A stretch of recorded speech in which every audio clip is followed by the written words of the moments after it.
Hi అండి. నేను ఈరోజు మా పెరట్లో కాసిన పచ్చిమిర్చి హార్వెస్టింగ్ చేస్తున్నాను. ఇవి ఆర్గానిక్గా పండించినవి. వీటికి ఎరువుగా మేమైతే జీవామృతం, చెట్లవి ఎండిపోయిన ఆకులు తడిపేసేసి అవి ఎరువుగా మారిన తర్వాత నెక్స్ట్ వాటిని కూడా యూస్ చేసాము. ఇవైతే తెలసన్నాలు.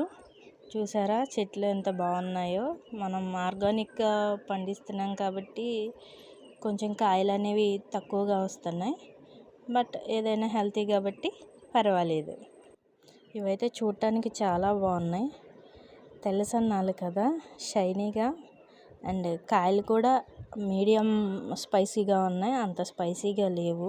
ఇప్పుడే కోస్తున్నాము. ఇంకా చాలా చిన్న కాయలు ఉన్నాయి వాటిలో. ఇంకా చాలా ఫ్లవరింగ్ ఉంది, చాలా చిగుర్లు వస్తున్నాయి. నచ్చితే ఎలా ఉన్నాయో కామెంట్ చేయండి. Please subscribe my channel.